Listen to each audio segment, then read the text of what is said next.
அல்லாஹு தஆலா 21வது வசனத்தில் சொல்கிறான், யா அய்யுஹல்லதீன ஆமனூ லா தத்தபிஊ குதுவாத்தி ஷைத்தான். ஈமான் கொண்டவர்களே, ஷைத்தானுடைய அடிச்சுவடுகளை நீங்கள் பின்பற்றாதீர்கள். வமன் யத்தபி குதுவாத்தி ஷைத்தான், யார் ஷைத்தானுடைய அடிச்சுவடுகளை பின்பற்றுகிறார்களோ ஃபஇன்னஹு யஅமுரு பில் ஃபஹ்ஷாஇ வல் முன்கர், ஷைத்தான் அவருக்கு அசிங்கமான அதே போன்று தடுக்கப்பட்ட பாவங்களை ஏவுவான். வலவுலா ஃபத்லுல்லாஹி அலைக்கும் வரஹ்மத்துஹு, அல்லாஹுடைய அருளும் அன்பும் உங்களுக்கு இல்லை என்றிருந்தால் மா ஜகா மின்கும் மின் அஹதின் அபதா, உங்களில் யாருமே பரிசுத்தம் அடைந்திருக்க முடியாது.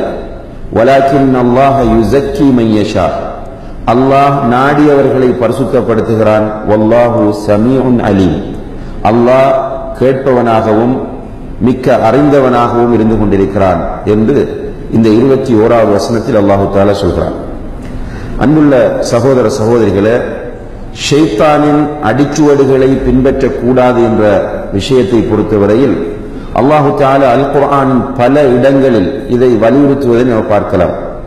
உதாரணமாக 2வது அத்தியாயம் 168வது வசனத்தில் அல்லாஹு தஆலா சொல்கிறான், யா அய்யுஹன் நாஸ் குலூ மிம்மா ஃபில் அர்தி ஹலாலன் தய்யிபா, மனிதர்களே பூமியில் உள்ளவற்றிலிருந்து நீங்கள் ஹலாலாக நல்லவற்றை சாப்பிடுங்கள். வலா தத்தபிஉ குதுவாத்தி ஷைத்தான், ஷைத்தானுடைய அடிச்சுவடுகளை நீங்கள் பின்பற்ற வேண்டாம்.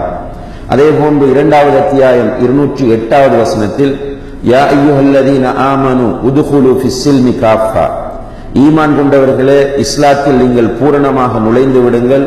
வலா தத்தபிஉ குதுவாத்தி ஷைத்தான், ஷைத்தானுடைய அடிச்சுவடுகளை நீங்கள் பின்பற்ற வேண்டாம். அதே போன்று 6வது அத்தியாயம் 142வது வசனத்தில் வலா தத்தபிஉ குதுவாத்தி ஷைத்தான், ஷைத்தானுடைய அடிச்சுவடுகளை நீங்கள் பின்பற்ற வேண்டாம் என்று திரும்ப திரும்ப அல் குர்ஆனில் 4 இடங்களில் ஷைத்தானுடைய அடிச்சுவடுகளை பின்பற்ற வேண்டாம் என்பதை அல்லாஹு தஆலா வலியுறுத்துகிறான்.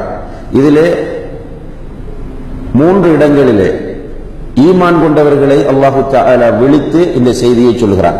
ஒரு இடத்தில் மாத்திரம் யா அய்யுஹன் நாஸ், மனிதர்களே என்று சொல்கிறான். ஏனைய 3 இடங்களிலும் ஈமான் கொண்டவர்களை அல்லாஹு தஆலா அழைத்து நீங்கள் ஷைத்தானுடைய அடிச்சுவடுகளை பின்பற்ற வேண்டாம் என்று சொல்கிறான்.